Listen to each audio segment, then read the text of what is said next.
সকাল সকাল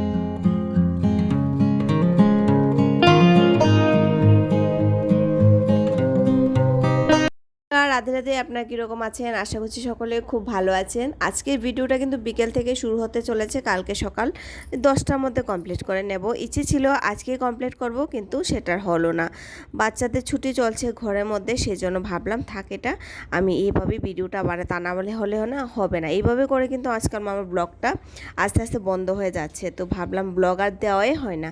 তো ভাবলাম না, ব্লগ আমার শেয়ার করতে খুব ভালো লাগে, আমি খুব পছন্দ করি, কিন্তু সেটা হয়ে ওঠে না। তো দেখি, তো বিকেলবেলা যে রুটিনটা থাকে আমার, সবার প্রথমে রান্নাঘরে বাসনগুলো আমি গুছিয়ে নিই। প্রপার রুটিন তো আপনাদের সঙ্গে কখনো আমি শেয়ার করিনি, তো এখন থেকে দেখছি যদি হয়। আর এদিকে বিকেলবেলা তো রাজার বাবা অফিসে যায়, আমিও ঘুম থেকে উঠে সবাই সবার কাজে চলে যায়, তো আমি আমার কাজেও চলে এসেছি। তো বাসনগুলো কিন্তু গুছিয়ে নিই, যেন রাতে রান্নাটা করতে সুবিধা হয়। তো আজকে দুপুরবেলা বাসন ধোয়া হয়ে গেছে, আর বিকেলের জন্য আমার রাখতে হলো না। তো সেই বাসনগুলো আগে জায়গার মধ্যে রেখে দিই। প্রত্যেকটা জায়গার মধ্যে কিন্তু আলাদা আলাদা করে, আমার প্রত্যেকটা বাসনের জন্য আলাদা আলাদা জায়গা, কারণ এই বাস্কেটটা তো একদমই ছোটো, এটার মধ্যে সব বাসন হয় না। আর বাসন একসঙ্গে রাখলেও যেন একটা শব্দ হয়, সেই জন্য আমি আলাদা আলাদা করে রাখি, তবে ভালো করেই রাখি। আমার তো কোনো স্ট্যান্ড নেই, এখনও পর্যন্ত আমি স্ট্যান্ড নিইনি বাসন রাখার। নেয়নি তো ভালোই হয়েছে। এই জায়গার জলটা যা অবস্থা, কাপড়ই ঠিকঠাক রাখতে পারি না, কালা নষ্ট হয়ে যাচ্ছে। আর বাসন তো সবার আগেই নষ্ট হয় এখানে। আর এদিকে এটা কিছুদিন আগে একটা র্যাক নিয়েছিলাম বাসন রাখার, খুব ভালো এটা। স্টিলের থাল টাল রাখার জন্য, তারপর 4টা কাপ চামচ এসব খুব সুন্দর করে চলে আসে স্ট্যান্ডের মধ্যে। আমি আমার অন্য একটা ফোন দিয়ে ভালো করে কাছে থেকে একদিন দেখাবো। এটার মধ্যে আমি মুষ্টি চাল রাখি, তো সেটা আমি ঢেলে নিয়েছি। তো ভাবলাম এটার সঙ্গে সঙ্গে ধুয়ে, এই যে এটার মধ্যে খুব সুন্দর বাসন চলে আসে, অন্তত থালগুলো তো অবশ্যই চলে আসে। তো আর এখানে বিকেলবেলা যে দুধটা রাখি ফ্রিজের মধ্যে, প্রতিদিন আমার এই টাইমে দুধ ঢুকানো হয়। কিছু কিছু কাজ না আমার একদম টাইমের সঙ্গে হয়ে যায়, এইগুলো আমার টাইমের বাইরে করতে হয় না। সকালবেলা দুধ চলে আসে, তো দুপুরবেলায় কী করি, ওই জাল টাল দিয়ে ঠান্ডার জন্য রেখে দিই। তারপর বিকেল হলে ফ্রিজে রাখি, তাহলে ওই শটটা ভালো করে জমে, আমার রাখতেও সুবিধা হয়।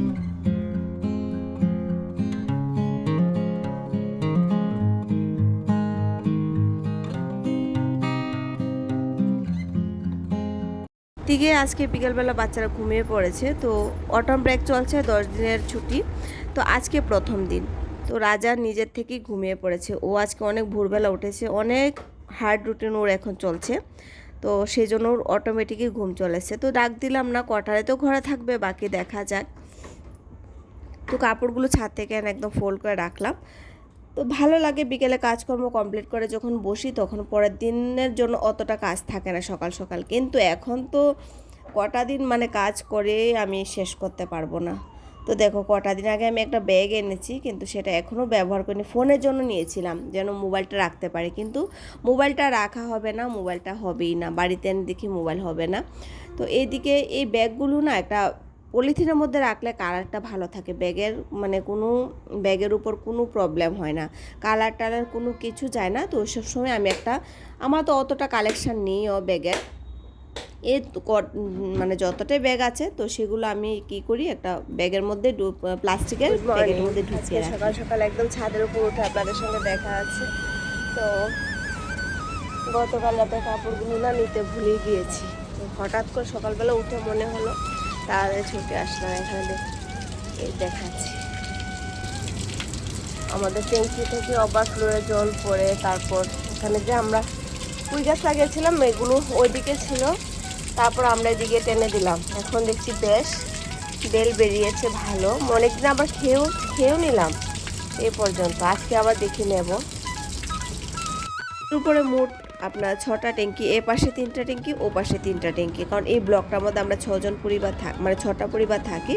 তো প্রত্যেকেরই কিন্তু আলাদা আলাদা ট্যাঙ্কি এখানে করানো আছে। তো আমাদের এটা দিয়ে জল ওভারফ্লোয়ে পড়ে, বাকি অন্যদেরটাও তো মোটামুটি ঠিকঠাক আছে। তো দেখো, এদিকে কিন্তু আমি আমার ছেলে বেরিয়ে পড়েছি, মাঠে যাব আমরা। এখন রাজার বাবার অনেক হার্ড ডিউটি চলছে, তো অনেক দিন ধরে চলছে, 1 মাস যাবতই চলছে, তো প্রায় শেষের পথে। তো ওর বাবা যাচ্ছে অফিসে, এখন 5:45 থেকে একটু বেশি হবে, আর আমরা দুজন বেরিয়ে পড়লাম মাঠে। বাবাইও যায়, কিন্তু বাবাইকে এখন নিচ্ছি না, কারণ বাবাই পড়তে বসেছে, সেই জন্য ওদিন আনলাম না। তারপর হেঁটে টেটে এসে তো কি গরম, তো ভাবলাম কটা কাপড় আছে সেগুলো এখন ধুয়ে দিই, মেশিনটা চালিয়ে দিই। তো জলটা থাকলে না, যখন জল আসে তখন আমি দেখি যে কোথায় কাপড় আছে, তো সেগুলো মানে একটা মাথার মধ্যে জানি এই টাইমটা ঘুরতে থাকে, যে এই টাইমে একটা অভ্যাস যে হয়ে গেছে মেশিন চালানো, কি কাজ করি, তো একটা মাথার মধ্যে সবসময় ঘুরে যে কোন কাজটা না পড়ে থাকে, কারণ পরে থাকলে তো আমারই করতে হবে। আর দেখো আমার ঘরের যে ডাস্টিং রুটিনটা আমি কিন্তু এরকমভাবে করি, যখনই যে কাজটার মধ্যে হাত দিই এটা সঙ্গে সঙ্গে, কারণ এইদিকে প্রচুর ধুলা, তো আমি কী করি সঙ্গে সঙ্গে একটু হালকাভাবে মুছে দিই যতক্ষণ হয়। বাকি মাঝে মধ্যে এলোমেলো আমারও ঘর থাকে, আমি তো আর ব্লগ শেয়ার করি না, সেজন্য আপনাদের সঙ্গে সব কিছু শেয়ারও করতে পারি না, এলোমেলো আমারও থাকে। চেষ্টা তো করি গুছানো একটা ব্লগ আপনাদের সঙ্গে শেয়ার করার, তবে আমার আবার মানে কি বলুন তো, আমার যেরকমভাবে প্রতিদিনটা চলে সেরকমভাবেই আপনাদের সঙ্গে শেয়ার করার চেষ্টা করি। আমি একখানে এক্সট্রা কোনো অ্যাড করতে চাই না, কারণ বাইরে তো আমার যাওয়া হয় না, অতটা আমি যাই না প্রয়োজন ছাড়া। যদি মার্কেটে রাজার বাবার সঙ্গে যেতে হয় অতটুকুই, কারণ সময় হয় না। সিলিন্ডারটা গতকাল রাতে শেষ হয়ে গেছে, তো মিনি সিলিন্ডারটা নিয়ে আসলাম ঠাকুরপুর থেকে। তো এসে কি করেছে, আগে ওয়াশিং মেশিনটা চালিয়ে ফ্রেশ হয়ে ওয়াশিং মেশিনটা চালিয়ে দিলাম, দিয়ে রাজের জন্য একটু ওটস বানিয়ে নিই। আমি আবার সকালবেলা অত কিছু খাই না, অভ্যাস হয়ে গেছে। তো রাজা তো এতক্ষণে বাবাই তো ওরা স্কুলে চলে যায়, হেভি ব্রেকফাস্ট করে, কিন্তু ওরা তো এখন ঘরে। তো ভাবলাম এখন স্মুদিটা বানিয়ে দিই, আর দুধ দিয়ে রাজাকে একটু ওটস বানিয়ে দেবো, আর স্মুদিও বানিয়ে দেবো। তারপর কিন্তু আমি আর কোনো রান্নাবান্না শেয়ার করিনি। তারপর কিন্তু আমরা রুটি করেছি, আমরা সবাই কিন্তু রুটি খেয়েছি একটা টাইমে। তো সকালের ব্রাশ হালকা ফুলকা অতটুকুই ছিল, একটা ওটসের স্মুদি। রাজাকে দিয়ে আমি ছোটো ছোটো যে কাজগুলো ওর থেকে হয় সেগুলো আমি কিন্তু ও পারবে, ও আমাকে এগিয়ে দেয় যতটুকু ও সম্ভব হয়, কারণ একটা অভ্যাস যদি না করে তাহলে আগের থেকে অনেক অসুবিধা হয়ে যাবে। ওরও জানা থাকুক যে ঘরের মধ্যে কোন জায়গার মধ্যে কোনটা রাখে মা, যখন আমার প্রবলেম হবে তো সে যেন করে নিতে পারে। রাজা ছোটো ছোটো অনেক কাজ করে নেই, সে আমি ওকে শিখিয়ে দিই।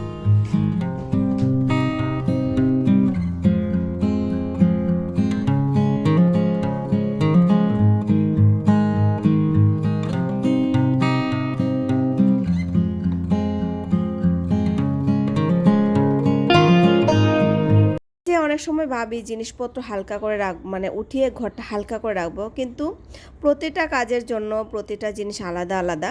তো এই যে পাত্রটাতে আমি নিচ্ছি ওসটা, তো এগুলো অনেক দিন ধরে ঘরের মধ্যে পড়ে থাকা, তো ভাবলাম রেখেই বা কী হবে, জিনিসগুলো ব্যবহার করি, কিন্তু হয়তো আমার কাজ কোনো না কোনো দিকে হয়ে যায়, ওই যে সবসময় একটা হাত চালিয়ে যেতে হয়। তো এখন আজকে সকালবেলা উঠে আগে বাসি বিস্তারটা তুলে নিলাম, যেন ঘরটা একদম হালকা, যেন কোনো কাজে নেই। কিন্তু যতটা বেলা হবে তারপর থেকে শুরু হবে সেই আবার কাজ ফেলে যাবে। এই কটা দিন ছুটি থাকবে, কটা দিন এরকমই থাকবে, ওরাও বা কোথায় যাবে, ছোট ছোট ঘর। রাজা তো এখন বাইরেও যায় না।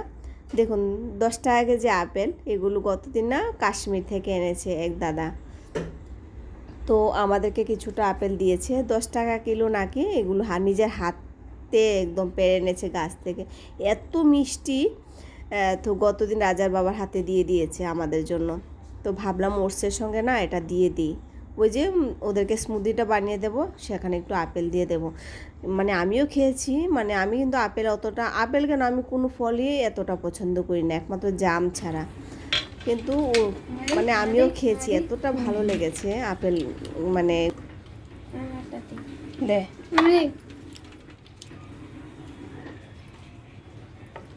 ভালো আছে।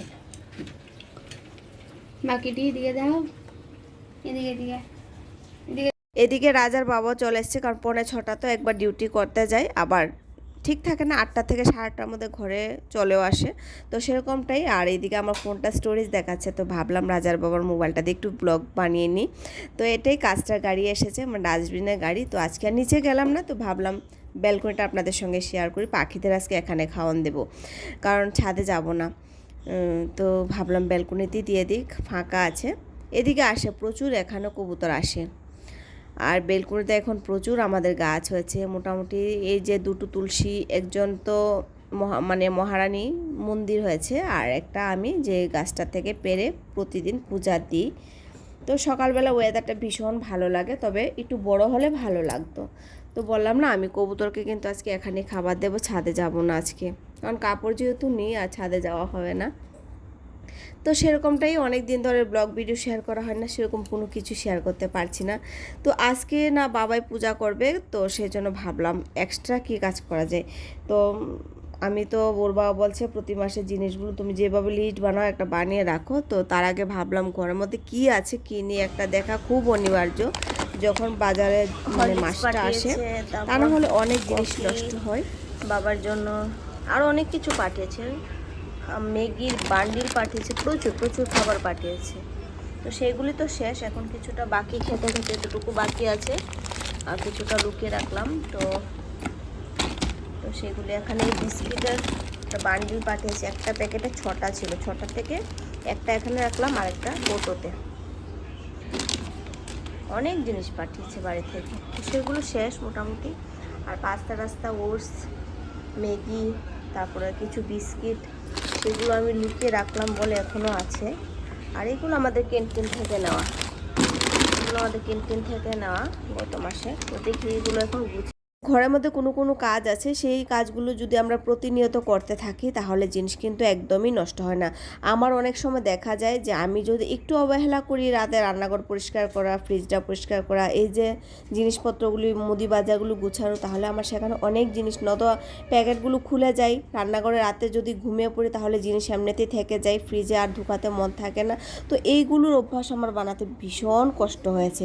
এখন আর ঈশ্বর কৃপা আমার অতটা কষ্ট নেই, এখন কাজ আমাকে ডাকে, আমার আসতে হয় না। তো যখন হাতের কাজটা শেষ হয়ে যায় অটোমেটিক যেন আমি একটা রুটিনে চলে আসি। আমার মানে ভীষণ কষ্ট হচ্ছে একটা সময়। এই যে দেখুন, আমি চালটা লিস্টে রেখেছি, চালটা আনবো, কিন্তু এখন দেখি ঘরের মধ্যে চাল আছে, যে ফ্রাইড রাইসটা বানাতে হয় ভেজ পোলাওর জন্য।